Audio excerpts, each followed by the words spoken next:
할렐루야. 오늘 증거할 말씀의 제목은 우리의 믿음 하나님의 아들 예수라는 제목입니다. 오늘 우리가 믿는 신앙의 대상은 하나님의 아들입니다. 오늘 읽은 말씀 5절에 보면 세상을 이기는 믿음은 오직 하나님의 아들이 예수라는 것을 믿는 믿음에서 나온다고 말씀합니다. 이 말씀은 효력 있는 믿음, 하나님이 우리에게 주신 그 믿음은 하나님의 아들 예수를 믿는 믿음이라는 뜻입니다. 오늘 성경 내용뿐만 아니라 성경 전체에 기록된 우리 믿음의 대상은 하나님의 아들 예수를 말씀하고 있습니다. 사복음서에 기록되어진 말씀들을 보면 하나님께서 말씀하실 때 언제나 그분이 앞세우는 것은 당신의 아들이었습니다. 언제나 아들을 믿으라. 또 아들이 너희에게 영생을 준다. 또 아들이 너희에게 죄사함을 준다. 라고 말씀을 하고 있습니다. 목사님들이 축도할 때도 제일 먼저 나오는 이름이 삼위일체 가운데 성자 예수 그리스도입니다.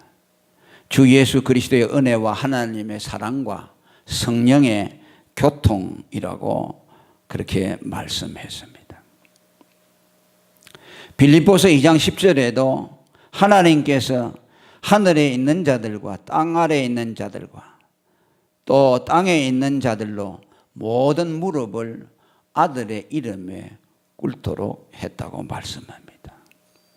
이 말씀은 모든 피조물이 하나님의 아들에게로 가서 그에게 복종하라는 뜻입니다. 성경의 모든 약속은 전부 하나님의 아들을 통해서 얻도록 하셨습니다.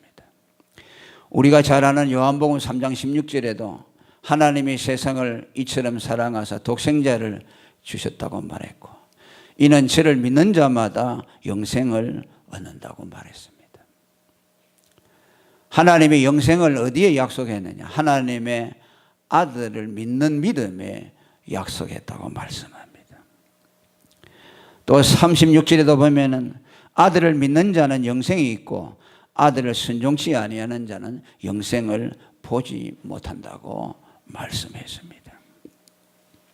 그러면 왜 성경은 왜 하나님은 우리에게 아들을 믿으라고 하며 아들을 무엇보다 앞세우고 계시는가 하는 것을 우리가 먼저 알아야 합니다. 그것은 하나님께서 우리 모두를 그의 아들에게 주셨기 때문입니다. 할렐루야. 하나님은 그의 백성들을 자신의 소유로 삼지 아니하고 그 아들에게 다 주셨다고 그렇게 말씀합니다. 계시록 5장 9절에 보면은 또 다른 말씀이 나오죠. 성자 되신 어린 양은 일찍 죽임을 당하사 사람들을 피로 사서 하나님께 드렸다고 말씀합니다. 하나님이 그의 모든 백성들을 그 아들에게 주신 것은 그 아들이 먼저 하나님의 백성들을 그의 피로 사서 하나님께 드리셨기 때문입니다. 아들이 우리를 당신의 피로 사서 하나님께 드렸더니 하나님은 우리들을 그의 아들에게 주셨다는 말씀입니다. 요한복음 17장 6절에도 저희는 아버지의 것이었는데 내게 주셨다고 말씀합니다. 그래서 우리 성도들은 하나님의 것인 동시에 하나님의 아들 예수 그리스도의 소유가 되었습니다. 그래서 우리가 그의 아들을 믿는 것이 하나님의 뜻입니다. 그에게로 가서 그의 이름 앞에 복종하고 그의 약속을 붙드는 것은 하나님이 우리를 향하신 뜻이라는 말씀입니다. 이것은 우리 임의대로 그렇게 하는 것이 아니라 하나님이 그렇게 정하셨기 때문입니다. 요한복음 6장 40절에 내 아버지의 뜻은 아들을 보고 믿는 자마다 영생을 얻는 이것이라고 말씀합니다. 오늘 본문에도 보니까 같은 말씀을 합니다. 하나님은 그의 백성들을 아들에게 주셨을 뿐만 아니라 그 아들에게 보내기 위해서 끊임없이 백성들에게 하나님이 그 아들에 대해서 증거해 주신다고 말씀합니다. 9절에 보면은 만일 우리가 사람들의 증거를 받을진대 하나님의 증거는 더욱 크도다. 하나님의 증거는 이것이니 그 아들에 관하여 증거하신 것이라고 말씀합니다. 할렐루야. 하나님은 그 아들에 대해서 증거해 주신다는 겁니다. 왜? 아들에 대해서 증거해 주심으로 그 증거를 받은 자들이 그의 아들에게로 가도록 하기 위해서입니다. 6절에 보면은 피와 물로 임하셨고 자기 백성을 구속할 자이고 그의 이름을 예수라고 증거해 주었습니다. 이것은 전부 하나님이 그 아들에 대해서 증거해 주셨다는 말씀입니다. 그러니까 하나님은 무엇을 증거하느냐? 자신을 증거하지 않고 그 아들을 증거해 주십니다.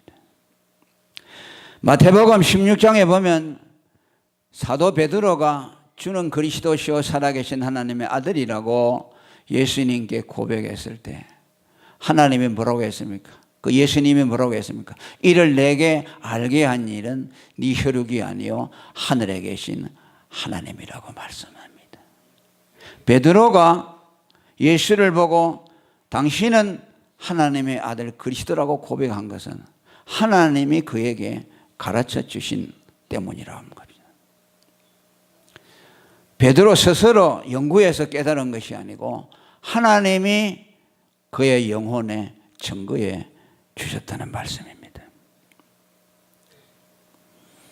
놀라운 사실이죠. 오늘도 우리가 예수에게로 와서 예수를 믿게 된 것은 저와 여러분이 하나님으로부터 가르침을 받았기 때문입니다. 하나님이 우리의 거듭난 영혼에게 말씀해 주셨기 때문에 그 말씀에 이끌려서 예수 그리스도께로 우리가 온 것입니다. 요한복음 6장 45절에도 아버지께 듣고 배운 사람마다 다 내게로 온다고 말합니다. 하나님 아버지의 증거를 받지 않는 사람은 예수에게로 올 수가 없다는 거죠. 그러니까 우리가 당신 왜 예수 안 믿느냐고 말할 이유가 없어요. 왜? 그 사람은 왜 모르느냐? 하나님에게서 배우지 못하기 때문이에요. 그럼 누가 하나님에게 배우느냐? 거듭난 사람만 하나님으로부터 예수가 사람의 몸을 입고 오신 하나님의 아들이라는 것을 그의 영혼 속에 가르쳐 주시는 겁니다. 아버지께 듣고 배운 사람마다 예수에게로 온다는 말은 아버지로부터 났다는 뜻입니다. 아버지에게서 난 자는, 거듭난 자는 그에게서 가르침을 받은 사람입니다. 그러니까 예수 믿는다는 것이 보통이 아니죠. 그렇죠? 참된 예수를 참으로 믿는 사람은 그 인간이 못하는 거예요. 하나님에게서 거듭나서 하나님의 증거를 받은 사람만 예수를 믿게 되죠. 그러니까 기독교라는 이름을 가지고 있지만은 예수를 안 믿는 사람들이 많잖아요. 왜 그렇습니까? 그건 자기 지식으로 믿기 때문에 그래요. 하나님으로부터 배우지 못하기 때문에 예수를 못 믿는 거예요. 뭐 이단들이 다 그러죠.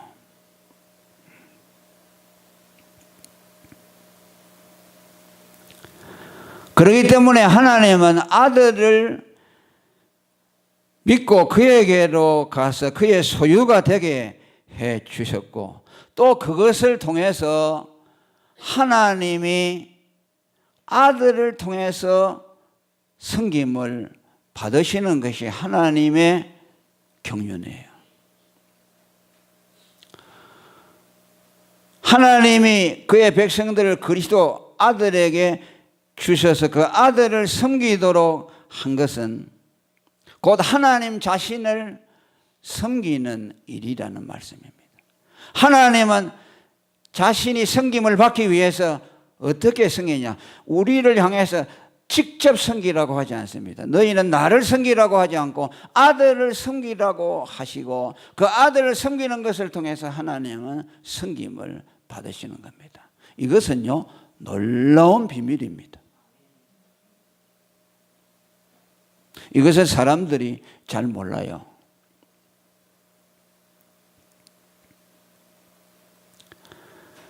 하나님은 아들을 높이는 것을 통해서 결국은 누구를 높이냐? 자기 자신을 높이는 거예요. 아들을 섬기라고 그 아들에게 우리를 주었지만은 그 아들을 섬기는 것을 통해서 하나님 자신이 섬김을 받으시는 거예요. 왜? 예수는 하나님의 이름으로 오셨기 때문입니다.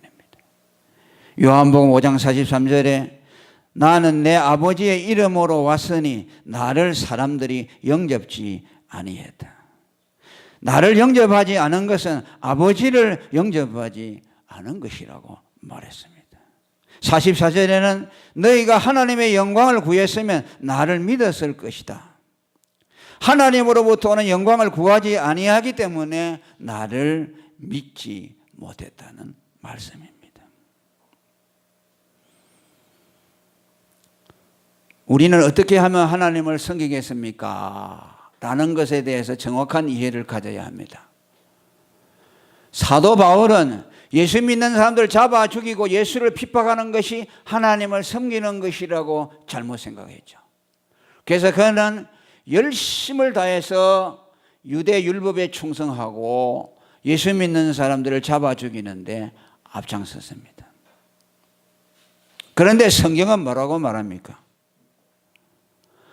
그 아들을 섬기는 것을 통해서 하나님을 섬긴다고 말합니다.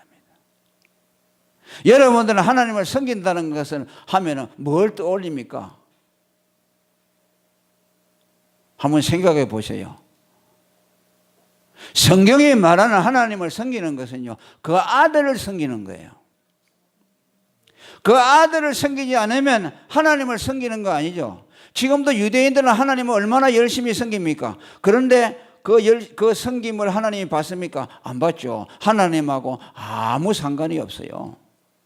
제사를 열심히 드리고 율법을 열심히 지키지만은 그러면서 자기들은 하나님을 잘 섬긴다고 하죠. 절기를 지키고 안식일을 지키고 헌물을 갖다가 바치고 그러면서 우리는 하나님을 잘 섬긴다고 말했죠. 선지자 이사야는 뭐랍니까? 그런 짓 하지 마라. 이제 헌물 가져오지 말라고 말합니다. 왜? 하나님은 그렇게 섬김을 받는 것이 아니라는 말씀이죠. 오직 아들을 통해서만 섬김을 받을 수 있습니다.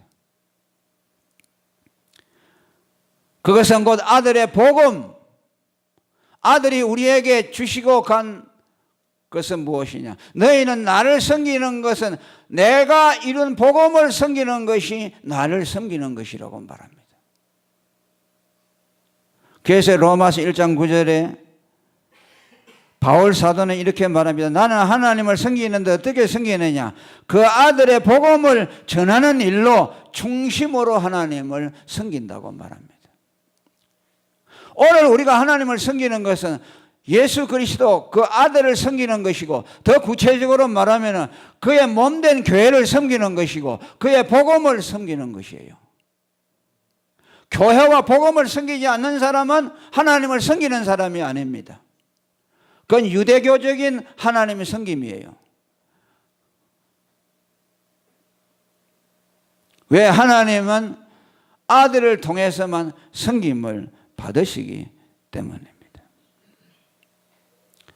아들을 통하지 않고는 하나님을 섬길 수 있는 방법이 없고, 또 아들을 통하지 않으면 하나님께로 갈 수도 없기 때문에, 하나님을 만날 수도 없기 때문에, 그렇기 때문에 하나님 아버지를 존중히 여기는 사람, 하나님께 영광을 돌리기를 원하는 사람은 반드시 아들에게로 가야 합니다. 아들에게 가서 그의 소유가 되어야 되고, 그의 복음을 섬겨야 되고, 그분의 이름 앞에 복종해야 합니다. 요한일서 2장 23절에도 아들을 부인하는 자에게는 아버지가 없으되 아들을 시인하는 자에게는 아버지도 있다고 말씀합니다. 아무리 하나님의 이름을 부르고 하나님을 찾는다고 하더라도 아들에게로 가지 아니하고서는 하나님을 만날 수가 없습니다. 오늘 우리가 하나님의 아들 예수를 존중히 여기는 것은 무엇입니까? 그 예수만을 존중히 위해서가 아닙니다. 그 예수에게서 딱 멈추기 위해서가 아닙니다. 아들을 찾고 그분을 섬기는 것은 그 아들을 통해서 하나님을 만날 수 있고 하나님을 섬길 수 있기 때문입니다.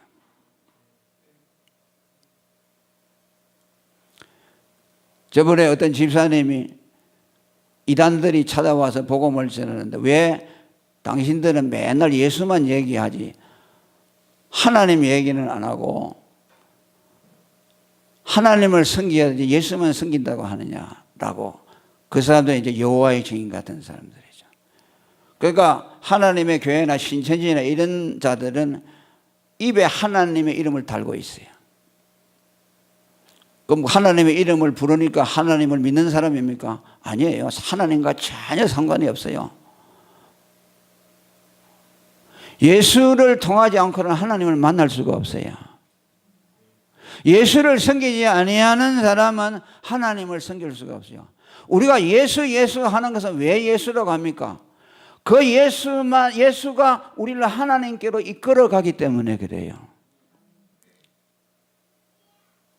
그러니까 하나님을 어떻게 섬기느냐? 예수를 섬기는 것을 통해고 하나님을 어떻게 만나느냐? 예수에게로 가야만 하나님을 만날 수가 있기 때문에. 그러니까 우리는 자나깨나 예수라는 이름을 말하죠. 오늘 읽지 않았습니다만 20절에 나오는 말씀에 보면 하나님이 아들이 이르러 우리에게 지각을 주사 우리로 참된 자를 알게 하셨다. 이 참된 자는 하나님을 말씀합니다.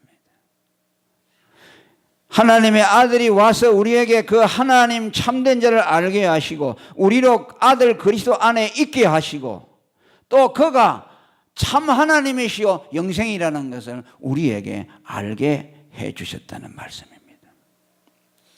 쉽게 풀면 이렇습니다. 우리가 예수님을 믿으면은 참되신 하나님을 알게 되고 예수 그리스도 안에 있게 되고 그 하나님으로부터 말미암아 또 그 아들이 그리스도요 하나님이라는 것을 영생이라는 것을 하나님으로부터 배우게 된다는 거죠. 그러니까 삼위일체가 골고루 우리에게 교육을 시켜주는 것이요. 아들에게로 가면 아들이 아버지를 알게 하시고 아버지는 또 그 아들에 대해서 알도록 만들어줘요. 그럴 때 하나님이 삼위일체적으로 온전하게 알려지는 것이요. 그러니까 삼위일체적으로 하나님을 모르면 하나님 성부 하나님만 아무리 불러봐야 하나님을 몰라요. 이걸요 이런 신앙에 머물러 있는 사람들이 교회 안에 너무나 많아요. 하나님을 삼위일체적으로 모르는 사람이 너무나 많아요.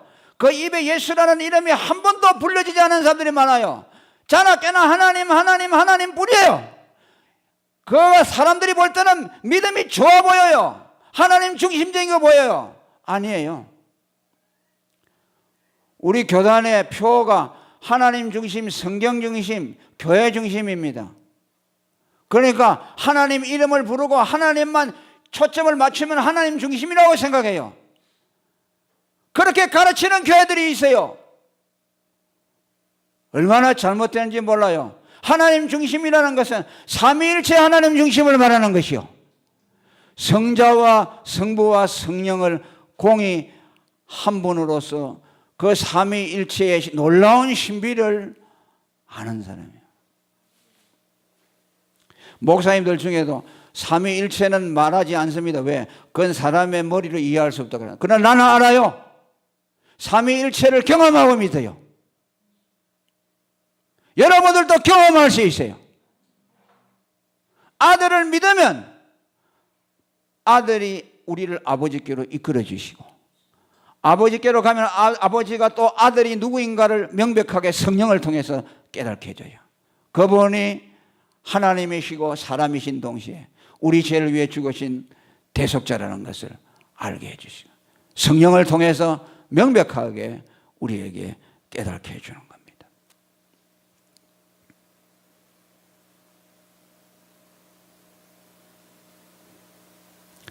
그리고 그 하나님의 아들이 누구냐 하는 것을 오늘 말씀하는데, 그는 사람으로 오신 분이라고 말씀합니다.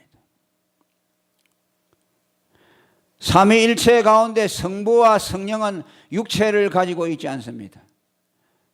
하나님 성부는 영으로 계시고 성령도 영으로 계십니다. 성부 하나님은 영원부터 자존자로서 계시고 성령은 아버지와 아들로부터 나오신 분입니다. 예수님이 성천하신 이후에 아들로부터 말미암아 성령이 나오시고 아버지로부터 나오셨습니다. 그리고 그 성자는 하나님으로부터 나오셔서 육체를 가지신 분으로 우리에게 오셨습니다. 신비한 일이죠. 영이신 하나님이 인간의 몸을 입고 이 세상에 오셨다는 것이죠. 이거보다 더 기적스러운 일은 없습니다. 오늘 6절에 이는 물과 피로 임하신 자 곧 예수 그리스도라고 말씀했습니다. 물과 피로 임했다는 말은 육신을 가지고 오셨다는 말씀입니다. 육신을 가진 우리와 똑같은 사람의 모습으로 오셨다는 말씀이고, 그것을 누가 증거해 주느냐? 성령이 증거해 준다고 7절에 말씀하고 있습니다. 아버지가 증거해 주시고 성령이 증거해 주십니다. 빌립보서 2장 8절에도 하나님의 아들은 사람의 모양으로 나타나셨다고 말씀합니다.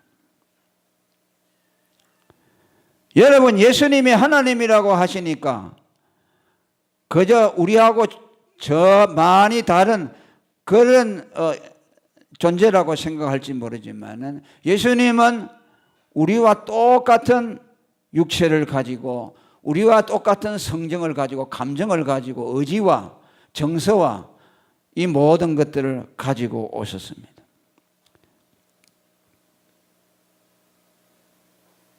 예수님이 하나님이라는 것을 지나치게 강조해서 예수님이 사람이 될 수 없다고 주장한 사람들이 예수님 시대 이후로 약 2세기경에 영지주의, 노스틱주의자라고 하는 사람들이 예수님의 육체로 오신 것을 부인하는 사람들이 있었습니다. 왜? 그 하나님이 어떻게 우리같이 천박한 인간의 몸을 입고 올 수가 있다는 거죠. 그러니까 예수님이 이 세상에 33년 동안 사신 것은 영으로, 홀령으로 다녔다는 것이죠. 잡아보면 육체가 없다는 것이죠. 그래서 그들은 예수님이 부활하신 이후에 제자들이 문을 잠가놓고 방 안에 있는데 문을 열지도 않고 쓱 들어왔어요.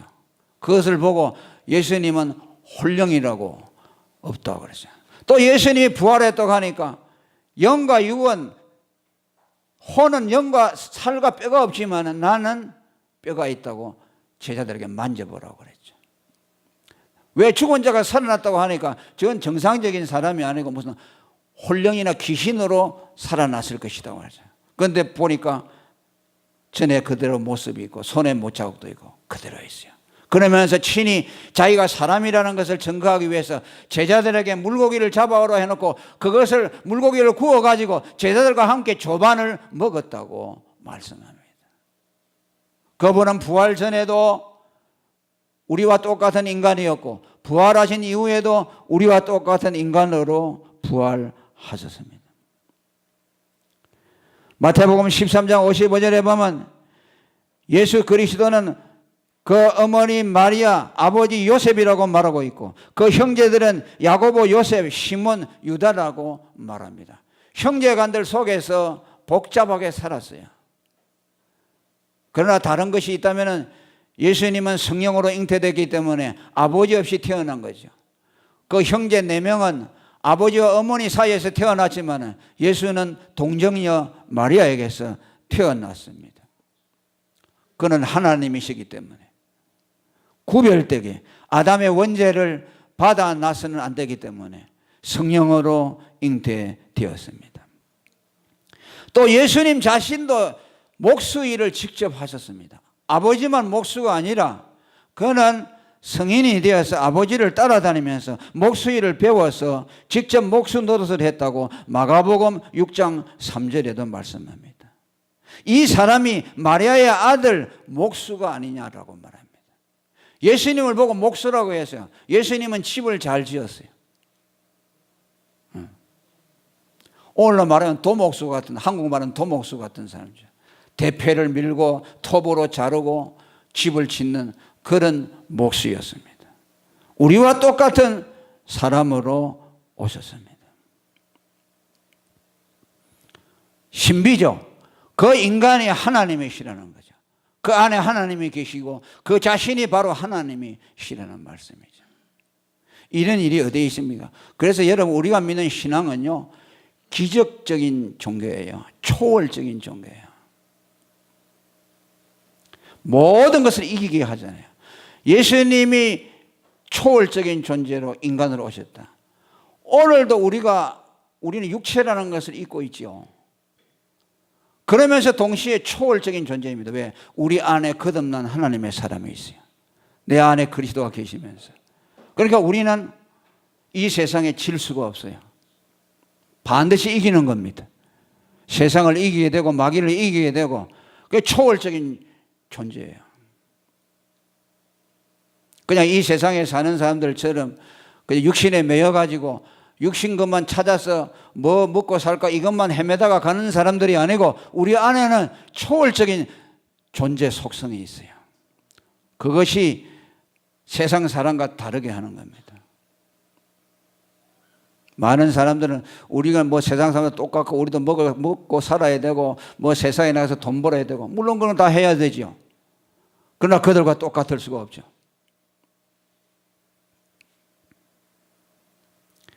그리고 하나님은 하나님의 아들이 인간의 몸을 입고 왔을 뿐만 아니라 그분이 이름까지도 누구라는 것을 분명히 정해 주셨습니다. 왜냐하니까 누가 와가지고 내가 하나님의 아들이라고 말할 사람들이 많잖아요. 예수님 당시에도 그런 사람들이 있었어요. 지금도 있죠. 내가 하나님의 아들이라고 그리스도라고 하는 사람들이 있죠. 그런데 하나님은 하나님의 아들 그리스도가 예수라고 못을 딱 받고 있습니다. 예수 외에는 하나님의 아들이 아니라는 말씀입니다.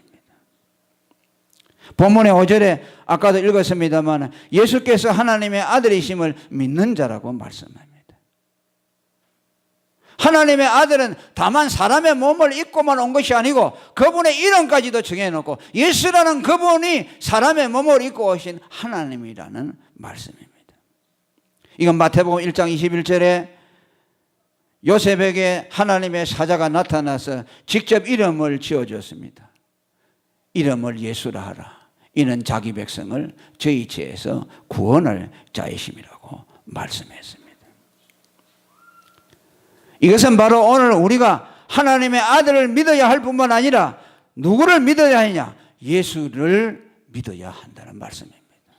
예수를 하나님의 아들로 믿어야 한다는 말씀입니다. 그러니까 믿음의 대상을 분명하게 지정해 주었습니다. 그래서 하나님은 성경을 통해서 예수의 이름에 모든 약속을 다 걸어 놓았습니다. 예수 이름을 믿어서 죄사함을 받고, 예수 이름으로 구원을 얻고, 예수 이름으로 영생을 얻고, 예수 이름으로 치유를 얻도록 하셨습니다.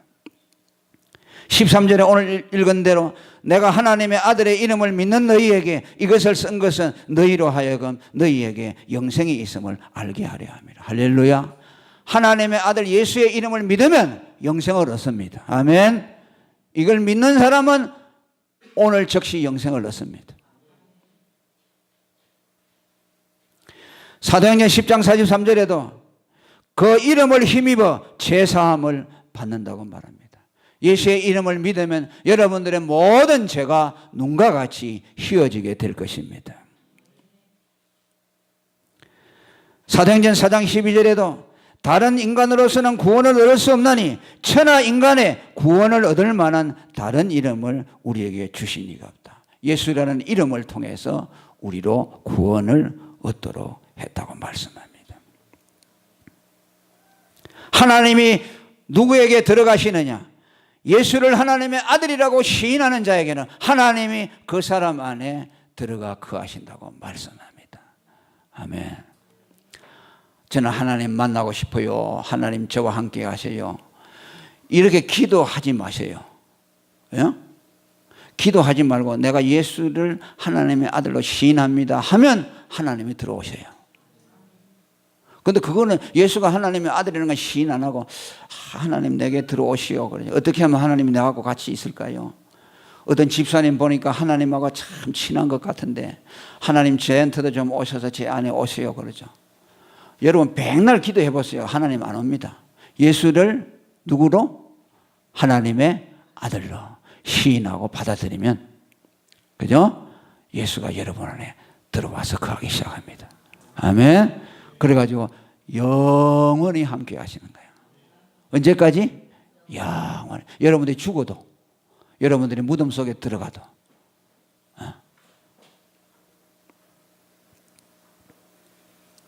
그러니까 우리 신앙에 있어서 예수가 전부입니다. 아멘. 예수 이름이 전부예요. 우리의 신앙은 예수 이름에 집중이 되어 있습니다. 우리가 살고 죽는 것이 전부 예수 이름에 달려 있어요. 예수 이름을 받아들이느냐 안 받아들이느냐에 따라서 우리의 생사가 달려 있습니다. 그러니까 사도들이 그 예수 이름을 사람들에게 주려고 했어요. 예수 이름만 믿으면 되니까. 아멘. 그렇게 그들이 핍박을 받으면서도 사람들에게 예수 이름을 전하려고 하는 거예요. 예수 이름만 믿으면 구원을 얻으니까. 너무너무 쉽잖아요. 하나님이 다 해놓으셨잖아요. 말하자면 엑기스로 모든 걸 전부 걸러내고 마지막 엑기스로 예수의 이름에다 담아놨어요. 그 예수의 이름만 믿으면 구원을 얻고 영생을 얻잖아요. 그걸 아니까 사람들이 왜 멸망당하느냐? 예수 이름을 몰라서 멸망당하는 것이죠. 만일 하나님이 택한 백성이라면 예수 이름을 전할 때 그가 믿도록 되어 있어요. 믿고 안 믿고는 그 사람 하나님에게 달려있고, 우리는 구원을 주는 예수 이름을 사람들에게 말하는 거죠. 그러니까 죽기 살기로 사도들은 그 이름을 사람들에게 전했습니다. 사도행전 5장 41절에도 보면 사도들은 그의 이름을 위해서 능력받는 일에 합당한 자로 여기심을 받는다고 했고, 또 21장 13절에도 보면 바울은 나는 주 예수의 이름을 위하여 결박받을 뿐만 아니라 예루살렘에서 죽을 것도 각오했다고 말씀합니다. 뭐 때문에? 그 예수 이름을 전하는 일 때문에. 마태복음 24장 9절에도 예수님은 너희가 내 이름을 위하여 모든 민족에게 미움을 받을 것이라고 말합니다. 너희가 내 이름 때문에 복을 받을 것이라고 말하지 않고 복은 다 왔지요. 그죠? 제사함도 주고 구원도 주고 영생도 주고 하나님의 자녀들 다 받았잖아요. 이제는요 우리가 하나님 앞에 받을 거 없어요. 하나님 앞에 더 달라고 하는 사람은 그건 도둑놈이요. 다 왔어요.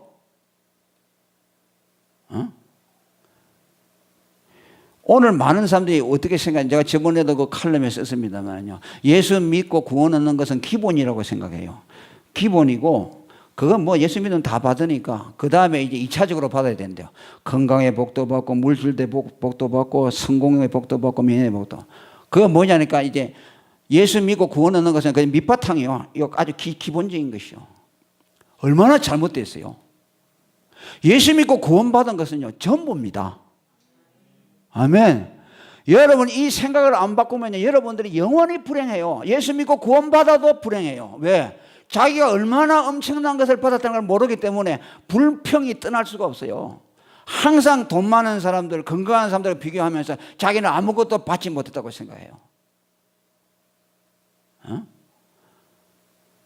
성령을 왜 보낸 줄 압니까? 성령을 보내준 것은 우리가 예수 믿고 구원받은 것이 얼마나 엄청난 것인가를 깨우쳐 주기 위해서 성령을 보냈어요.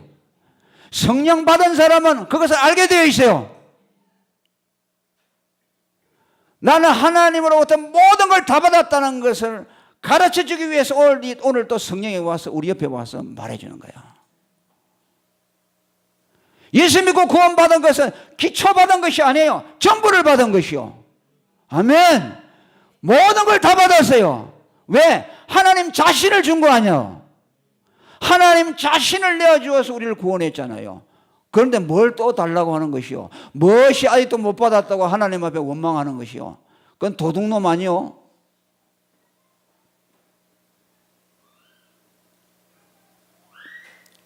우리는 뭐 해야 됩니까? 이제 복음을 위해서 미움을 받아야 돼요. 다 받았잖아요. 예수님이 말한 대로 너희는 내 이름을 위하여 모든 민족에게 미움을 받으라고 말합니다. 복 받으려고 하지 말고 하나님 앞에 받아내려고 하지 말고 이제는 내가 하나님을 위해서 드려야 돼요. 여러분 자신을 드려야 돼요. 아멘. 예수 때문에 미움을 받아야 돼요. 욕을 먹어야 돼요. 그게 이제 우리가 다음에 할 차례예요. 그러면요, 여러분들의 인생관이 달라져요.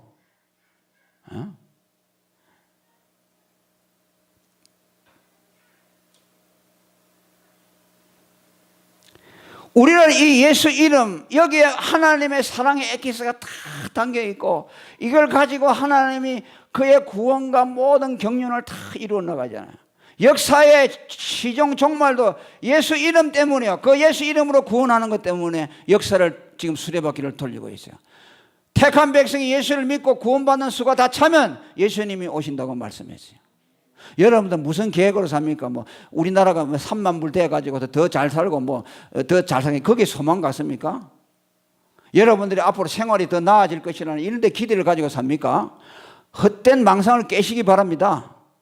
그런 일은 없어요. 기대해 보세요. 돌아올 거 별거 없어요. 그저 지금과 같은 세월로 가는 거예요. 문제는 뭐냐? 내가 하나님을 위해 살아야 돼요, 이제. 헛된 망상 가지고, 아이, 내일 이거보다 좀 낫겠지. 모레 더 낫겠지. 나을 게 뭐 있어요? 인생이 다 똑같이요. 물어보세요. 90을 산 사람들한테 물어보세요. 어떠시오? 보니까 다 똑같다 그러죠. 30대, 40대 되면, 뭐 20대 청년 되면, 뭐 꿈을 가지고, 엄청난 꿈을 가지고 야망을 갖죠. 살아보시고, 시집 가고 장가 가보시고, 또 직장 생활 들어가 보세요. 뭐가 대단한 것이 있어요? 다 그냥 그렇게 살다가 가는 것이죠. 다만 차이는 그가 남은 생애를 예수를 위해서 사느냐, 그의 복음을 위해서 사느냐. 어떤 목사님이 카톡에 보니까요, 이렇게 나왔대요. 인생은 짧다. 한 가지 일에 집중하자. 그래 놨어요. 그래서 나는 한 가지 일이 뭐인고, 인생은 짧다. 참 얼마나. 그러니까 이것저것 마음을 분산할 것이 없다는 거죠. 왜? 이 짧은 시간이니까 한 군데 팍 올인해가지고 거기 미쳐가지고 뭔가 이루자고 말이야. 그런데 그게 핵심이 빠져 있어요. 그래서 나는 뭐 이렇게 썼어요. 인생은 짧다. 예수 이름에 미치자. 그죠? 인생은 짧으니까 예수 이름에 올인하자. 한 가지 예수 이름에 집중하자. 그게 올바른 말씀이죠.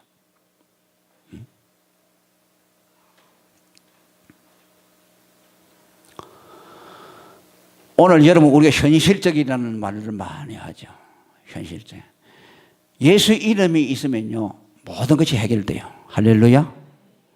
어떤 분이 책을 썼는데 예수 이름 하나면 족합니다. 그래서 예수 믿고 구원 얻었다 하면 그 뭐 맨날 구름 잡는 것처럼 그러죠.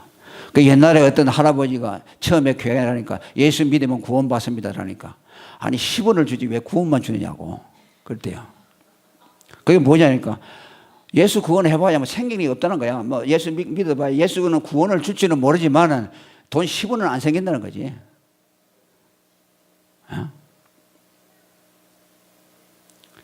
예수 믿어봐야 여러분 뭐 시집 장가 갈 때 누구하고 결혼을 할 거야 할 때 하나님이 나타나서 이 사람하고 결혼해라. 그런 거 안 가르쳐요 성경은.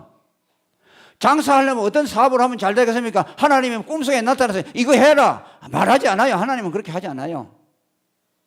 그러나 복음을 깨닫고 예수님의 능력이 내게 오면요 내 영안이 열려요. 아멘. 그래서 판단할 수 있는 기준이 생겨나요. 그런 사람은요 성공 실패를 초월해요. 아브라함이 여러분 믿음으로 하나님이 가라고 했는데 어디 가라고 말해줬습니까? 지금 같으면 하나님 어디 갈까요? 100일 작전 기도할 거예요. 하나님 가라고 했는데 동쪽으로 갈 거예요? 서쪽으로 갈 거예요? 작전 기도하겠죠. 그런데 바로 갔어요. 아멘. 동쪽으로 가도 되고 서쪽으로 가도 되고. 하나님 동쪽으로 가라는데 하나님은 동쪽으로 가라는데 서쪽으로 가면 이 내가 망할 거 아닙니까? 우리는 그렇게 생각하겠죠.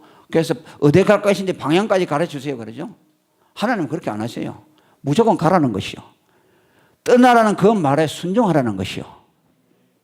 그 믿음으로 갔더니 결국 어디 갔어요? 가나안 쪽으로 갔죠. 하나님이 약속하신 곳으로 갔어요. 그게 뭐예요?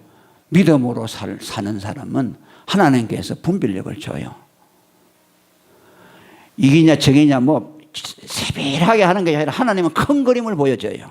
아멘. 큰 그림을 보여주고 따라가면요 그 사람은 망하지 않습니다.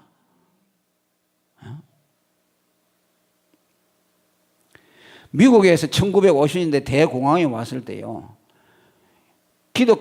미국이 기독교 나라 아닙니까? 그 예수 믿어봐야 뭐 현실 생활이 안 되는데 그죠? 그리고 그때 실용주의라는 사상이 윌리엄스라는 사람이 실용주의 사상을 만들어냈어요. 그 사람이 뭐냐면 이제 우리 미국에는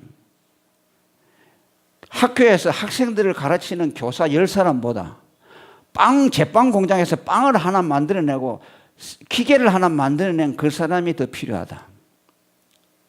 교회에서도 목사님들 천국이니 영생이니 구원이니 이런 거 구름 잡는 얘기 하지 말고 어떻게 하면은 교인들이 이 세상에서 그저 이 좀 현실에 도움이 될 만한 것인지 설교해 달라고 그랬어요.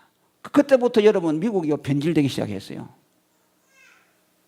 그래서 로만 빈센트 필 같은 사람 불가능은 없다. 적극적인 사고방식. 성경에서요 다 뽑아내는 겁니다. 경영학의 원리도 뽑아내고, 그 다음에 심리학적인 것도 뽑아내요. 그래가지고 목사들이 그거 가지고 설교해서, 그래서 성경이요 경영학 교과서가 되고요 심리학 교과서 됩니다. 예수가 사마리아 여자에 가서 물 좀 달라고 했을 때, 이건 카운셀링의 하나의 모델이다. 사람에게 접근할 때 이렇게 해야 된다. 성경은 그런 걸 가르치는 것이 아닙니다. 상담을 가르치지 않아요. 예수가 하나님의 아들이라는 가르쳐요. 그건 안 가르치고 거기에 나오는 부수적인 모양만 보고 예수님이 행한 그 행동에서 경영학 원리를 뽑아내고 심리학적인 원리를 뽑아내가지고 하니까 교회가 세수가 되는 것이죠. 교회가 성공주의로 흘러가고 하나님 나라니 중생이니 구원이니 제사함이니 이런 거는 현실 생활에 도무지 도움이 안 되죠. 그러니까 설교가 전부 현실주의로 흘러가는 것이요. 그러니 교회가 타락되는 것이요. 오늘 한국교회처럼 이렇게 되는 것이요. 믿음의 본질에서 떠나는 것이요. 사도들은 뭘 말했습니까? 예수가 사람의 몸을 입고 하나님의 아들이다. 그걸 가르치기 위해서 이적을 행했습니다. 빵 문제 해결하기 위해서 오병이어 한 거 아니에요. 내가 하늘에서 내려온 산떡이다. 나를 먹으면 사람이 영생하리라. 내 한 몸이 십자가에 달려서 너희에게 줄 텐데 이거는 오고 오는 세대에 수억에 먹어도 모자라지 않는다. 그것을 가르쳐주기 위해서 오병이어를 가지고서 끊임없는 기적을 베풀어 주었어요. 그런데 오늘 그걸 가지고 뭐라 합니까? 예수 따라다니면 부자 된다고 말하죠. 그러니까 성경에 있는 것이니까 성경을 모르는 무지한 교인들은 야 우리 목사님이 옳다고 말하죠. 교인들을 망하게 하는 것이요. 성경이 그거 가르치기 위한 것이요. 상담학을 가르치는 것이요. 부자 되는 법을 가르쳐주는 것이요. 하나님 나라를 말씀하는 것이요. 사도 바울은 아침부터 저녁까지 하나님의 나라와 예수가 성경에 기록된 그의 아들이라는 것을 가르쳤다고 말했어요. 사도들은 오늘날 같은 그런 설교하지 않았어요.